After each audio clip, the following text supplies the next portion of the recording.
अस्सलाम वालेकुम स्टूडेंट्स, मैं हूं आपका फिजिक्स टीचर कमर मोहम्मद नबील और आप इस वक्त हैं नबील्स ऑर्बिट में। तो चलिए स्टार्ट करते हैं आज का टॉपिक।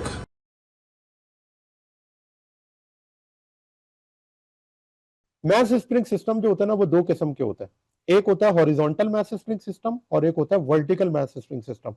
मैंने जो अभी यहाँ पे डायग्राम बनाई हुई है वो डायग्राम है हॉरिजॉन्टल मैस स्प्रिंग सिस्टम की, क्योंकि आप देख सकते हैं ये स्प्रिंग जो है हॉरिजॉन्टली प्लेस्ड है ऑन अ सरफेस। अब जिस पॉइंट पर ये है, इस पॉइंट को हम कहते हैं mean position, x is equal to 0।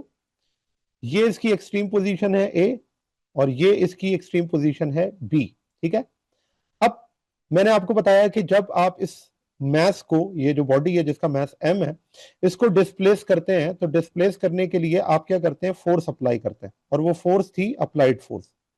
फिर मैंने कहा था कि जब ये अप्लाइड फोर्स जब एक्सट्रीम पॉइंट पे पहुंच जाती है तो अप्लाइड फोर्स क्या हो जाती है, 0। और इस फोर्स से अब आपके पास दूसरी फोर्स आ जाती है और उस फोर्स का नाम था रीस्टोरिंग फोर्स। अब ये रीस्टोरिंग फोर्स की वजह से क्या होता है, वापस आता है, और वापस आने के बाद रुकता नहीं है। क्यों? क्योंकि यहां पर एक और फोर्स है जिसको हम कहते हैं इनर्शियल फोर्स, और ये इस इनर्शिया की वजह से यहां पर स्टॉप नहीं करता। और अगर यहां स्टॉप नहीं करता तो ये कहां चला जाता है, दूसरे एक्सट्रीम पर। और दूसरे एक्सट्रीम पर पहुंचने के बाद दोबारा से इसके अंदर क्या आ जाती है, रीस्टोरिंग फोर्स, और इसी तरह से ये to and fro motion perform करता रहता है। ठीक है ना। अच्छा, फिर यहां पर जब हम बात करते हैं कि जो फोर्सेस यहां पर हैं वो कौन कौन सी हैं, तो देखें, जब ये वाइब्रेशन हो रहा है तो मैं यहां पर लिखता हूं vibration, vibration in system about it's mean position, about it's mean position. तो जब ये वाइब्रेशन कंप्लीट हो रही है तो ये वाइब्रेशन में एक्चुअली दो फोर्सेस हैं जिसको आप ऑब्जर्व कर रहे हैं। ठीक है ना। अप्लाइड फोर्स तो सेंटर में थी ना, जो आपने क्या की थी, सिर्फ और सिर्फ उस मोशन को स्टार्ट करने के लिए अप्लाई की थी। लेकिन इस पूरी बॉडी में वाइब्रेशन को परफॉर्म करने वाली कौन सी फोर्सेस हैं, एक है रीस्टोरिंग फोर्स और दूसरी है इनर्शियल फोर्स, इनर्शियल फोर्स। जो रीस्टोरिंग फोर्स है वो आपको नजर आ रही है कि रीस्टोरिंग फोर्स कौन कौन से पॉइंट पर मौजूद है। जब आप एक्सट्रीम पोजीशन पे जाते हैं तो एक्सट्रीम पोजीशन से मीन पोजीशन पे लाने वाली जो फोर्स है वो कौन सी फोर्स है, रीस्टोरिंग फोर्स। जबकि इनर्शियल फोर्स कौन सी है, वो फोर्स जो बॉडी को मीन पोजीशन से, मीन पोजीशन से कहां लेकर जा रही है, एक्सट्रीम पोजीशन पर, मीन पोजीशन से एक्सट्रीम पोजीशन पर। अच्छा, तो अब यहां पर यह बात हो गई कि जब आप इसके ऊपर फोर्स अप्लाई कर देते हैं तो एक दफा आपने फोर्स अप्लाई कर दी, देन वो फोर्स खत्म, अब दोबारा आपको फोर्स अप्लाई करने की जरूरत नहीं है। क्यों? क्योंकि ये जो सिस्टम अभी हम पढ़ रहे हैं ये एक आइडियल सिस्टम है, इसे हम अनडैम्प सिस्टम कहते हैं, यानी कि इसके अंदर कोई फ्रिक्शन इन्वॉल्व नहीं है। तो अगर फ्रिक्शन इन्वॉल्व नहीं है तो एक दफा अपने बॉडी को एक्सट्रीम पोजीशन पे लाकर छोड़ दिया तो यह क्या करती रहेगी, इसी तरह से to and fro motion perform करेगी, जिसे हम क्या कहते हैं, वाइब्रेटरी मोशन या फिर ऑसिलेशन। और ऐसा पीरियोडिक मोशन जो कि special type of vibratory motion जो कि पीरियोडिक भी हो, उसे हम क्या कहते हैं, सिंपल हार्मोनिक मोशन। और वो एक इक्वेशन को ओबे करता है जिसे अब हम क्या कर रहे हैं, प्रूफ कर रहे हैं। अब देखिए, जब आपने इस स्प्रिंग पर फोर्स लगाई तो फोर्स लगाने से क्या हुआ कि इसके अंदर डिस्प्लेसमेंट चेंज हुआ, और डिस्प्लेसमेंट के चेंज होने से इसके अंदर एक फोर्स आ गई जिसे हम क्या कहते हैं, रीस्टोरिंग फोर्स कहते हैं। और इस रीस्टोरिंग फोर्स को पढ़ने के लिए हम पढ़ते हैं एक लॉ जिसे हम कहते हैं हुक्स लॉ।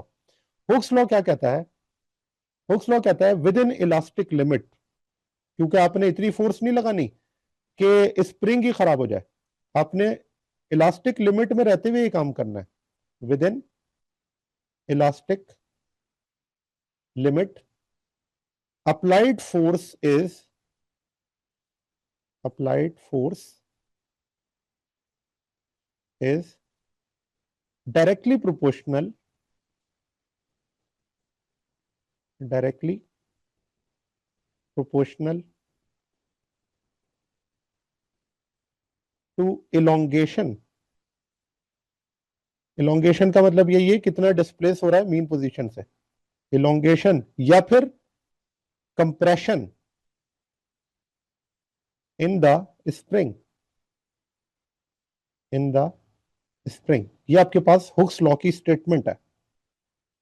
और इसको हम मैथमेटिकली कैसे लिखते हैं? तो हम इसको मैथमेटिकली लिखते हैं F is directly proportional to X. ठीक है, F directly proportional to X. जितना ज्यादा आप फोर्स लगाएंगे उतनी ज्यादा क्या होगी? डिस्प्लेसमेंट होगी from the mean position. Proportional का साइन हटता है तो यहां पर आ जाता है क्या? कांस्टेंट।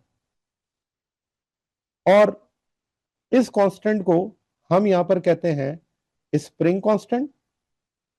अगर इस कांस्टेंट की बात की जाए तो ये कांस्टेंट कहलाता है, या तो इसे आप कहते हैं स्प्रिंग कांस्टेंट,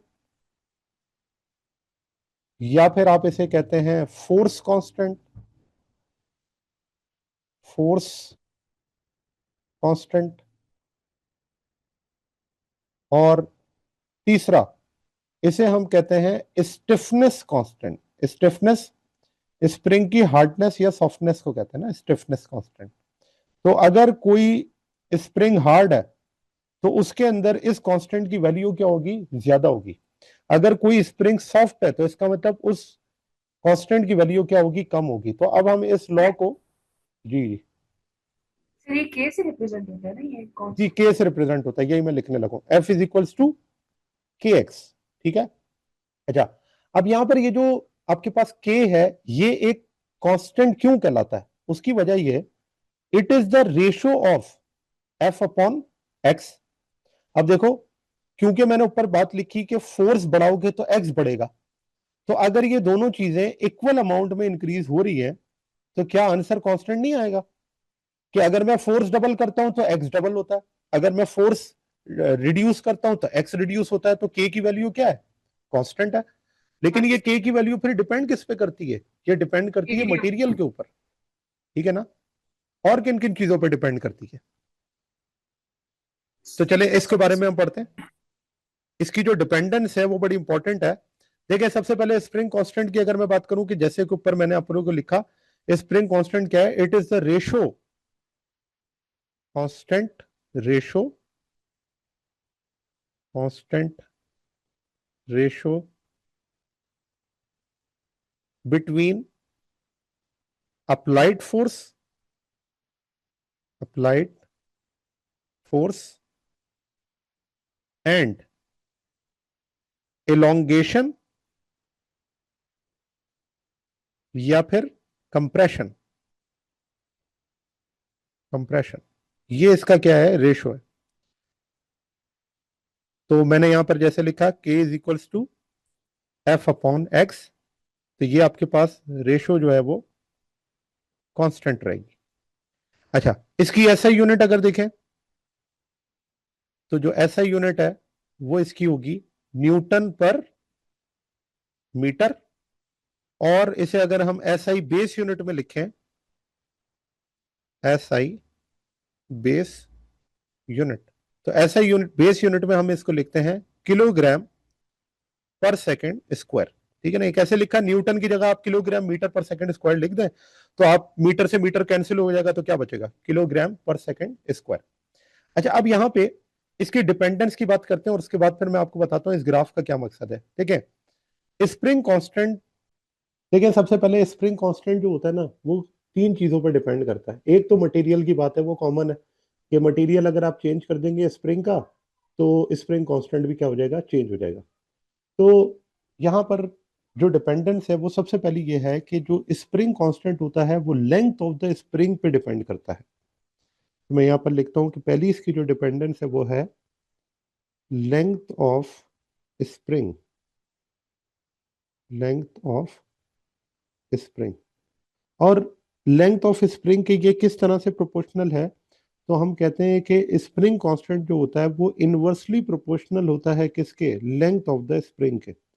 तो जैसे जैसे लेंथ आपके पास बढ़ती है, स्प्रिंग कांस्टेंट क्या होता है, कम होता रहता है। इसका मतलब जो स्प्रिंग होगा वो सॉफ्ट हो जाएगा। आप देखें कि जो भी हमारे पास लेंथी स्प्रिंग होते हैं वो आपके पास सॉफ्ट होते हैं। इसका मतलब उनको मूव करवाना या उनको उनकी पोजीशन को चेंज करना, कंप्रेस करना, इलोंगेट करना वो आसान होता है। जबकि स्प्रिंग को अगर आप शॉर्ट करते जाए तो जितना छोटा स्प्रिंग होगा उतना हार्ड होगा। तो इससे हमें ये बात पता चलती है कि जो स्प्रिंग है वो एक्चुअली किस पे डिपेंड करता है, लेंथ के ऊपर डिपेंड करता है कि लेंथ जितनी ज्यादा होगी स्प्रिंग उतना ही जो होगा वो सॉफ्ट होगा। अच्छा, इसी तरह से यानी कि मैं इसको इस तरह से कह सकता हूं कि अगर लेंथ को हम डबल कर दें, इफ लेंथ इज, या हम कहें लेंथ को अगर हम हाफ कर दें, तो जो स्प्रिंग कांस्टेंट है वो डबल हो जाएगा। इसका मतलब स्प्रिंग क्या हो जाएगा, हार्ड हो जाएगा। ठीक है। दूसरी बात, जो दूसरी इसकी डिपेंडेंस है वो है टेम्परेचर पर। टेम्परेचर, तो क्योंकि लेंथ का टेम्परेचर के साथ डायरेक्ट रिलेशन होता है, थर्मल एक्सपेंशन में हमने ये बात पढ़ी है कि जैसे जैसे आपके पास टेम्परेचर बढ़ती है लेंथ भी क्या होता है, लेंथ भी इंक्रीज हो जाती है थर्मल एक्सपेंशन की वजह से। तो हम यहाँ पर स्प्रिंग कांस्टेंट को टेम्परेचर के साथ भी क्या कर सकते हैं, उसी तरह रिलेट कर सकते हैं जिस तरह आपने लेंथ को किया कि टेम्परेचर बढ़ेगा, स्प्रिंग कांस्टेंट आपके पास क्या हो जाएगा, क्यों, क्योंकि टेम्परेचर के बढ़ने से लेंथ बढ़ेगी और लेंथ के बढ़ने से के की वैल्यू क्या हो जाएगी, कम हो जाएगी। और तीसरी बात जिस पे स्प्रिंग कांस्टेंट डिपेंड करता है वो है नेचर ऑफ मटेरियल। तो मटेरियल आप चेंज कर देंगे, एक स्टील का स्प्रिंग है और एक आयरन का स्प्रिंग है, दोनों की जो स्प्रिंग कांस्टेंट है वो क्या होगी, डिफरेंट होगी। ठीक है ना। तो इसका मतलब ये मटेरियल के ऊपर भी डिपेंड करता है कि आपने कौन सा मटेरियल यूज किया उस स्प्रिंग को फॉर्म करने के लिए, तो दोनों के स्प्रिंग कांस्टेंट क्या होंगे, डिफरेंट होंगे। अब यहाँ पर ये डिपेंडेंस के बाद आपको बीच में एक ग्राफ नजर आ रहा है, जिस ग्राफ में मैंने दो स्लोप बनाए हुए, एक स्लोप है ए और दूसरा स्लोप है बी। तो अगर सबसे पहले तो मैं ये देखूं कि इसका जो स्लोप है वो है किसके बराबर, ताकि हमें इस ए और बी के बारे में पता चले। लेकिन स्लोप निकालने के लिए मैथमेटिक्स में हम एक फार्मूला यूज करते हैं जो कि ट्रिग्नोमेट्री का फार्मूला है, जिसे हम कहते हैं टेन थीटा। स्लोप बराबर होता है टेन थीटा के, और टेन थीटा बराबर होता है परपेंडिकुलर अपॉन बेस के। यहां पर आपको नजर आ रहा है परपेंडिकुलर पे हमारे पास कौन है, फोर्स है, और बेस पे हमारे पास कौन है, एक्स है। तो अगर मैं परपेंडिकुलर की जगह लिखूं एफ, बेस की जगह लिखूं एक्स, तो एफ अपॉन एक्स किसके बराबर होगा, के। ठीक है ना, स्प्रिंग कांस्टेंट का यही फार्मूला है ना, एफ अपॉन एक्स किसके बराबर है, के। तो यहाँ पे इससे हमें ये पता चल गया कि इस ग्राफ में जो स्लोप है, ये जो आपको ए और बी दो लाइंस नजर आ रही है, ये स्लोप एक्चुअली किसको रिप्रेजेंट कर रहा है, के को रिप्रेजेंट कर रहा है, जिसे हम क्या कहते हैं, स्प्रिंग कांस्टेंट कहते हैं। तो अब अगर आपको ये ग्राफ बनाकर दिया जाए और आपसे पूछा जाए कि इन दोनों में से किसका स्प्रिंग कांस्टेंट ग्रेटर है, तो देखिए जिसका स्लोप ज्यादा होगा उसका स्प्रिंग कांस्टेंट भी ग्रेटर होगा। और स्प्रिंग कांस्टेंट ग्रेटर क्या शो करता है, वो ये शो करता है कि स्प्रिंग कांस्टेंट अगर उसकी वैल्यू ज्यादा है तो स्प्रिंग हार्ड है, अगर उसकी वैल्यू सॉफ्ट कम है तो इसका मतलब स्प्रिंग सॉफ्ट है। तो यहां पर आपको ये नजर आ रहा है कि ए का स्लोप ज्यादा है बी से। तो अगर ए का स्लोप ज्यादा है बी से तो हम यही कहेंगे ना कि spring constant of A is greater than spring constant of B. तो क्या हमें इस ग्राफिकल रिप्रेजेंटेशन से ये बात नहीं पता चल गई कि कौन सा स्प्रिंग हार्ड होगा और कौन सा सॉफ्ट होगा। तो ये भी आपके पास कभी कभार रिप्रेजेंटेशन पेपर के अंदर पूछी जाती है, वो आपको न्यूमेरिकली नहीं बल्कि ग्राफिकली चीजें शो करके बता देता है और आपसे पूछता है बताओ यहाँ से स्प्रिंग कांस्टेंट कौन सा ग्रेटर है और कौन सा जो है वो सॉफ्टर है। ठीक है।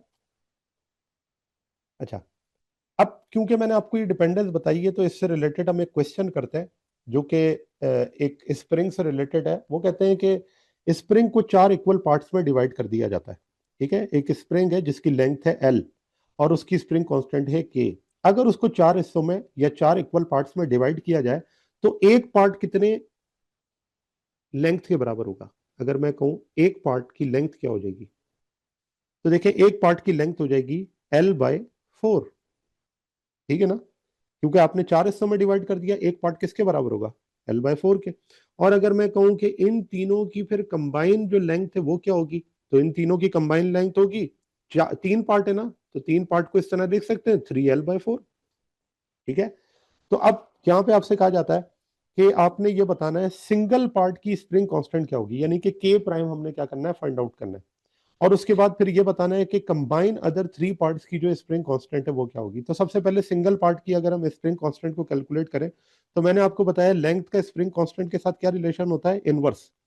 अगर उसी रिलेशन को हम यहाँ पे यूज करें तो हम इस तरह से लिख सकते हैं कि जो के प्राइम है वो इनवर्सली प्रोपोर्शनल है क्योंकि एल प्राइम के। तो फिर मैं यहाँ पर लिख सकता हूँ K prime is equals to 1/L prime की जगह क्या आ जाएगा, L/4, और 4 ऊपर चला जाएगा। तो यहां पर के प्राइम किसके बराबर हो जाएगा, 4 टाइम्स 1/L के, और 1/L क्या है, के बराबर है। तो आप यहां से देख लें कि हमारे पास जो स्प्रिंग कांस्टेंट है वो कितनी हो गई, 4 टाइम्स हो गई। किसके लिए, एक सिंगल स्प्रिंग पार्ट के लिए। अब अगर 3 पार्ट के लिए हमने कैलकुलेट करनी है तो फिर हम स्प्रिंग कांस्टेंट को किस तरह से कैलकुलेट करेंगे। तो देखिए अगेन यहीं पर कि के प्राइम इज इक्वल्स टू, और ये आपके पास जो है वो 1/L के बराबर है। तो मैं इसको इस तरह लिख सकता हूँ 4k/3, 4k/3, ठीक है ना। मैंने उसी तरह से किया जैसे पहले वाले को हमने सॉल्व किया था। अगर चाहें तो इसको हम इस तरह से भी सॉल्व कर सकते हैं, क्योंकि इसका फार्मूला यूज होता है कि अगर 3 आपके पास स्प्रिंग है और सीरीज में कनेक्टेड है, तो सीरीज में कनेक्ट करने के लिए हम यूज करते हैं रेसिप्रोकल का formula, K equivalent is equals to 1/K1, 1/K2 and 1/K3। तीनों की आपको स्प्रिंग कांस्टेंट गिवन है, तो वैल्यूज पुट कर दें। K1 4K के बराबर होगा, K2 4K के बराबर होगा, और K3 4K के बराबर होगा। ठीक है, और कैसे मुझे पता चल रहा है, क्योंकि मैंने सिंगल पार्ट की स्प्रिंग कांस्टेंट निकाली हुई है। अब अगर मैं इसका एलसीएम ले लूं तो मुझे बताएं एलसीएम इसका क्या आ जाएगा, 4K, और ऊपर 1+1+1 क्या हो जाएगा, 3। तो ये तो आपके पास है 1/K इक्विवेलेंट। अब इसका रेसिप्रोकल ले लें, तो जो K इक्विवेलेंट है वो किसके बराबर आ जाएगा, वो आ जाएगा 4K/3 के, 4K/3। ये मैंने गलत कर दिया, इसे अगर हम सॉल्व करें, ये आपके पास हो जाएगा 4K/3। ठीक है ना, ये आपके पास के इक्विवेलेंट है जो कि हमने कैलकुलेट किया, और यहाँ पर मैंने इसका आंसर लिखा। तो जब कभी भी आपको स्प्रिंग गिवन हो और उस स्प्रिंग को इनको पार्ट्स के अंदर डिवाइड करके वो कहे कि आपने स्प्रिंग कांस्टेंट इसका फाइंड आउट करना है, तो आप इस तरह से फाइंड आउट कर सकते हैं। और आपकी बुक में ये टेबल इंफॉर्मेशन है कि जब कभी भी आपको स्प्रिंग को कंबाइन करना होगा, तो जिस तरह से आपने कैपेसिटर की और रेजिस्टर की कॉम्बिनेशन पढ़ी हुई है, उसी तरह से स्प्रिंग की भी कॉम्बिनेशन होती है। स्प्रिंग को आप सीरीज में भी कंबाइन कर सकते हैं, और स्प्रिंग को आप पैरेलल में भी कंबाइन कर सकते हैं। दोनों के फार्मूले याद रखें कि जब हम सीरीज में कंबाइन करते हैं तो इस सीरीज कॉम्बिनेशन को हम एंड टू एंड कॉम्बिनेशन भी कहते हैं, क्योंकि इसके अंदर आप स्प्रिंग को इसी तरह कनेक्ट करते हैं, एक एंड दूसरे एंड के साथ। और जो पैरेलल कॉम्बिनेशन है, उस पैरेलल कॉम्बिनेशन को हम साइड बाय साइड कॉम्बिनेशन भी कहते हैं, और फेज बाय फेज कॉम्बिनेशन भी कहते हैं। साइड बाय साइड या फिर फेज बाय फेज कॉम्बिनेशन, क्योंकि ये आमने सामने होते हैं ना। तो अगर मैं सीरीज कॉम्बिनेशन की बात करूं तो सीरीज कॉम्बिनेशन कैसा दिखता है कि लेट से मेरे पास एक स्प्रिंग है, और उस स्प्रिंग के साथ मैं क्या करता हूँ, एक और स्प्रिंग कनेक्ट कर देता हूँ। तो ये जो आपको कॉम्बिनेशन नजर आ रही है यहाँ पर, ये कॉम्बिनेशन कहलाती है सीरीज कॉम्बिनेशन। तो यहाँ पर अगर एक स्प्रिंग कांस्टेंट K1 है और दूसरा K2 है, तो इसकी इक्विवेलेंट कैपेसिटेंस या स्प्रिंग कांस्टेंट क्या होगा, तो वो अभी हम फाइंड आउट कर लेते हैं। और इसी तरह अगर पैरेलल कॉम्बिनेशन को अगर हम ड्रॉ करें तो इस तरह कर सकते हैं कि ये मेरे पास एक स्प्रिंग कांस्टेंट और ये दूसरा स्प्रिंग, और इसके साथ मैंने क्या किया, एक मैथ अटैच कर दिया। इसे हम कहते हैं पैरेलल कॉम्बिनेशन। ये है K1 और ये है K2। अब देखें, जब आपके पास सीरीज में ये कनेक्टेड है, तो सीरीज में जब आपके पास स्प्रिंग कनेक्ट होते हैं ना, तो जो फोर्स होती है आपके पास वो इक्वल होती है। F1 is equals to F2 is equals to F।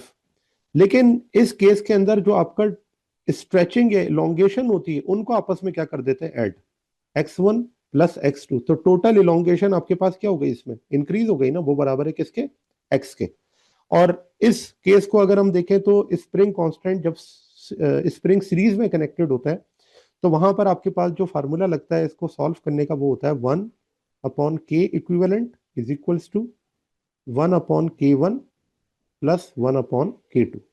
तो याद रखें, जब कभी भी सीरीज में स्प्रिंग कनेक्ट होंगे तो इक्विवेलेंट स्प्रिंग कांस्टेंट निकालने का फार्मूला रेसिप्रोकल में होगा। और जब पैरेलल की बात आएगी, तो पैरेलल के अंदर जो आपके पास फोर्स होती है वो क्योंकि एड अप हो जाती है, क्योंकि देखिए ना, ये फोर्स डिवाइड हो गई है ना अलग अलग। जैसे एक कार के अंदर 4 स्प्रिंग लगे हुए होते हैं, तो उस पूरी गाड़ी का जो वेट होता है उन 4 स्प्रिंग्स के ऊपर होता है। तो अगर हम टोटल वेट की बात करें तो वो टोटल वेट उन 4 स्प्रिंग पे डिवाइड हुआ हुआ है, ठीक है ना। तो यहाँ पर आपके पास जो डिस्प्लेसमेंट होगा वो सेम होगा, क्योंकि चारों स्प्रिंग एक जैसे ही स्ट्रेच हुए हुए या एक जैसे ही इलोंगेट हुए हुए।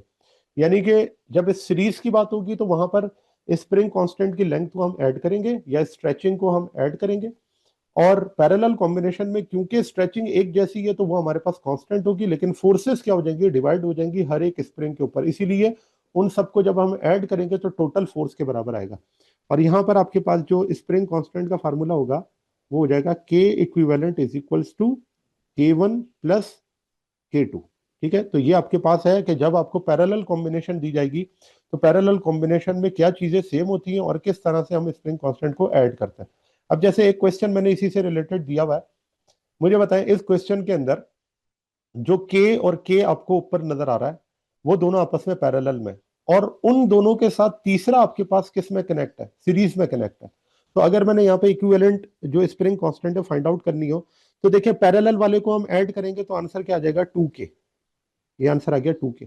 इस 2K को के साथ आपने कैसे ऐड करना है, सीरीज में। और सीरीज में ऐड करने के लिए हम क्या करते हैं, रेसिप्रोकल का फार्मूला यूज करते हैं। तो अगर मैं यहाँ पे यूज करूं 1/K equivalent is equals to 1/2K plus 1/K। तो अब यहां पर हमने क्या करना है, इन दोनों को ऐड करना है, एलसीएम ले लें। तो ये एलसीएम आपके पास आ जाएगा 2K, यहां से आपके पास आ जाएगा 1 और ये के से कैंसिल होगा, यहां पर आ जाएगा 2। तो आंसर आ गया 3/2K। और क्योंकि मैंने रेसिप्रोकल करना है ना, क्योंकि ये मेरे पास तो आंसर 1/K इक्विवेलेंट है, तो के इक्विवेलेंट कैलकुलेट करने के लिए मेरे पास आंसर आ जाएगा 2K/3।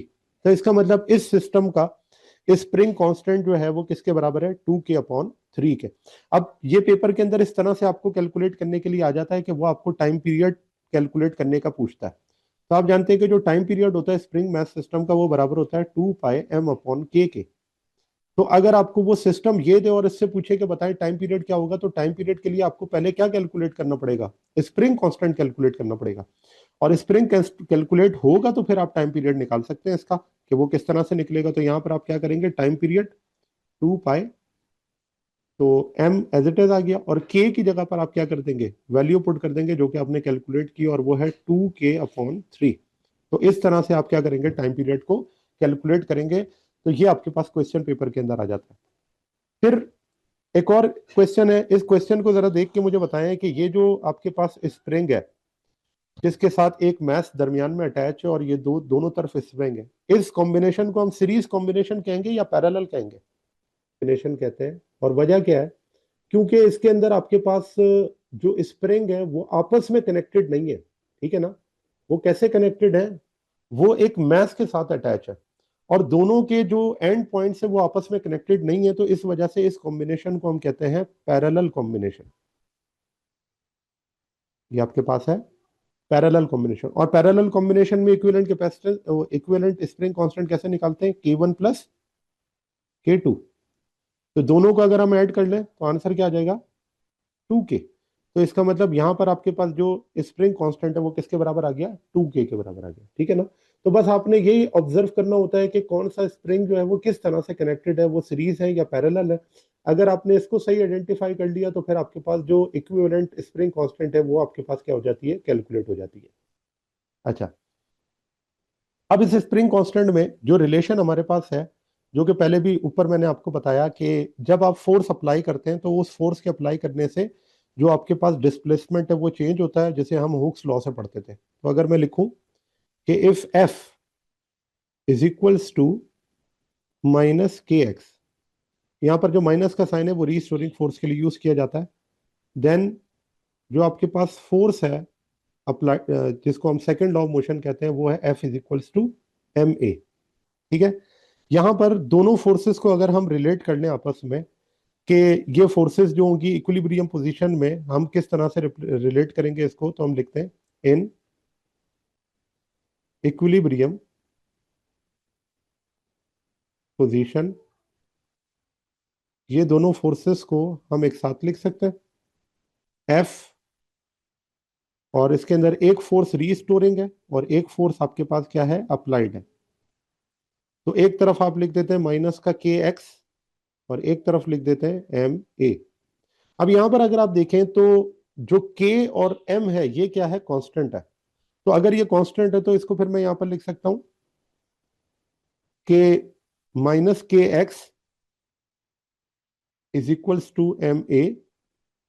तो मैं इसको इस तरह से लिखता हूं कि A is equals to minus K upon M. तो जो कांस्टेंट थे उनको मैंने एक साथ लिख दिया ब्रैकेट में, और यहां पर क्या आ गया, एक्स आ गया। अब के अपॉन एम क्योंकि कांस्टेंट है तो हम इसको इसी तरह से लिख देते हैं कि A is equals to minus, ये आपके पास कांस्टेंट है, और एक्स। कांस्टेंट और इक्वल टू बढ़ता है तो क्या आ जाता है, प्रोपोर्शनल का साइन, और ये आपके पास इक्वेशन बन गई a directly proportional to minus x. और ये इक्वेशन जो कि हमने सिंपल हार्मोनिक मोशन में पढ़ी थी कि ये कंडीशन होती है किसके लिए, सिंपल हार्मोनिक मोशन के लिए। हर वो मोशन जो इस कंडीशन को ओबे करेगा उसे हम क्या कहेंगे, वो मोशन कहलाएगा simple harmonic motion, condition of simple harmonic motion. अच्छा, अब ये जो हमने इक्वेशन बनाई है, इस इक्वेशन को हम रिलेट करते हैं किसके साथ, अपनी जनरल इक्वेशन के साथ, जो कि हमें एंगुलर वेलोसिटी, टाइम पीरियड और फ्रीक्वेंसी निकालने के लिए हेल्प आउट करेगी। तो देखें, एक तो हमारे पास इक्वेशन ये मौजूद है, ये इक्वेशन मैं यहां लिख देता हूं कि ये इक्वेशन जो आपको नजर आ रही है ना, ए is equals to minus K upon M x, एक इक्वेशन ये है एक्सेलरेशन की। जबकि एक इक्वेशन आपने एक्सेलरेशन की इस तरह भी पढ़ी है, a is equals to minus omega square x. ये इक्वेशन आपने पढ़ी थी सेंटीमीटर एक्सेलरेशन के अंदर, ठीक है ना। अगर आप चाहें तो मैं इसको प्रूफ करके बता दूं कि जो एक्सेलरेशन होता है वो बराबर होता है we square upon R K. जो लीनियर वेलोसिटी का एंगुलर वेलोसिटी के साथ रिलेशन होता है वो होता है V is equals to R omega. ये बात हमने फर्स्ट ईयर के अंदर पढ़ी थी। तो अगर मैं इसको इस तरह से लिखूं, v की जगह पे आप क्या पुट कर देंगे, R square omega square divided by R. R से ये स्क्वायर कैंसिल हो जाता है तो a बराबर हो जाता है किसके, आर ओमेगा स्क्वायर के। तो यहाँ पर r को मैंने x से रिप्रेजेंट कर दिया, और माइनस का साइन किसके लिए, क्योंकि एक्सेलरेशन की direction toward the mean position है। तो ये आपके पास फार्मूला बन जाता है a is equal to minus omega square X. तो एक इक्वेशन एक्सेलरेशन की ये है, ठीक है। और दूसरी इक्वेशन हमने एक्सेलरेशन की वो लिखी है, तो दोनों इक्वेशंस को मैं आपस में एक साथ लिख देता हूं ताकि इसको रिलेट करना हमारे लिए आसान हो जाए। तो देखें, एक इक्वेशन यहां पर है a is equals to minus omega square X, और एक equation a is equals to minus K upon M और x। इन दोनों इक्वेशंस को आपस में क्या करने, कंपेयर करने। तो जब आप इन दोनों को आपस में कंपेयर करेंगे तो देखिए क्या बनेगा, दोनों तरफ a तो सेम है। तो मैं इस इक्वेशन को यहाँ पे सॉल्व करता हूँ और यहाँ लिखता हूँ कि एक तरफ आपके पास है minus K upon M x, और दूसरी तरफ आपके पास है माइनस ओमेगा स्क्वायर एक्स। तो यहाँ पे अगर आप देखें x और x दोनों जगह सेम है, माइनस और माइनस दोनों जगह सेम है, तो फिर हमारे पास जो इक्वेशन बन जाएगी वो क्या बनेगी, k अपॉन एम, और यहाँ पर आपके पास क्या आ जाएगा, ओमेगा स्क्वायर। तो इसका मतलब ये हुआ कि उस ओमेगा को, एंगुलर फ्रीक्वेंसी को क्या मैं इस तरह लिख सकता हूँ, ओमेगा इज इक्वल्स टू के अपॉन एम, ठीक है ना, क्योंकि स्क्वायर रूट लेंगे तो यही बनेगा। तो ये आपके पास क्या आ गई, एंगुलर फ्रीक्वेंसी आ गई, ठीक है। अच्छा, अब एंगुलर फ्रीक्वेंसी के बाद अब हम निकालते हैं क्या, टाइम पीरियड। तो टाइम पीरियड किस तरह से निकलेगा, तो देखें, इसके लिए अब हम ये करते हैं कि जो एंगुलर फ्रीक्वेंसी है वो बराबर होती है 2πf के, ठीक है। अगर मैं एंगुलर फ्रीक्वेंसी को इस तरह से रिलेट करूं तो मैं एंगुलर फ्रीक्वेंसी के लिए यूज कर सकता हूं रिलेशन जो कि हमारे पास है omega is equals to 2πf। तो जो मेरी इक्वेशन है एंगुलर फ्रीक्वेंसी की, उसके अंदर अगर मैं 2πf पुट करूं तो ये आपके पास हो जाएगा 2πf is equals to under root K upon M. तो यहां से जो फ्रीक्वेंसी है वो किसके बराबर आ जाएगी, फ्रीक्वेंसी आ जाएगी 1/2π के अपॉन एम। ये आपके पास क्या आ गई, frequency of mass spring system, F is equals to 1/2 K/m। अब अगर एंगुलर फ्रीक्वेंसी को in terms of time period लिखा जाए तो देखिए वो कैसे लिखते हैं। तो जो एंगुलर फ्रीक्वेंसी है वो इस तरह भी तो लिखी जाती है ना, 2π/t, जो कि हमने कल वेरिएबल्स पढ़े थे उसके अंदर हमने बात पढ़ी थी। तो अब अगेन मैं एंगुलर फ्रीक्वेंसी का फार्मूला यहाँ यूज करते हुए इसको ड्राइव करूं तो देखो मैं इस तरह लिख सकता हूँ 2π/t इज इक्वल्स टू, और यहाँ आ जाएगा K/m। तो यहाँ से अब मैंने अगर टाइम पीरियड फाइंड आउट करना है तो मुझे क्या करना पड़ेगा, इसको रेसिप्रोकल करना पड़ेगा। तो मैं इस तरह लिख सकता हूँ T/2π is equals to, reciprocal करोगे तो ये ऊपर m आ जाएगा, नीचे क्या आ जाएगा k, और फिर टाइम पीरियड का फार्मूला क्या बन जाएगा, 2π√m/k। तो फाइनली हमारे पास जो फार्मूला बन गया टाइम पीरियड का मास स्प्रिंग सिस्टम के लिए वो हो गया 2π और m/k। और आपको यहां से पता चलता है कि जो टाइम पीरियड है वो डायरेक्टली प्रोपोर्शनल है किसके, मास के, और टाइम पीरियड इनवर्सली प्रोपोर्शनल है किसके, स्प्रिंग कांस्टेंट के। ठीक है, तो अगर मास बढ़ता जाएगा तो टाइम पीरियड भी इंक्रीज होगा, और स्प्रिंग कांस्टेंट जितना सॉफ्ट होगा टाइम पीरियड उतना क्या होगा, ज्यादा होगा। तो ये हमारे पास इक्वेशन है जो कि हम मास स्प्रिंग सिस्टम में फ्रीक्वेंसी और टाइम पीरियड के लिए क्या करते हैं, कैलकुलेट करते हैं। अब लास्ट बात यहां पर आती है और वो है condition for simple harmonic motion. जो स्प्रिंग मास सिस्टम के लिए कंडीशन होती है फॉर सिंपल हार्मोनिक मोशन वो 4 है। इसको हम यहां लिखते हैं, condition for simple harmonic motion. तो पहली जो हमारे पास कंडीशन है वो है कि जो आपका सिस्टम है उसके अंदर इनर्शिया होना चाहिए, द सिस्टम।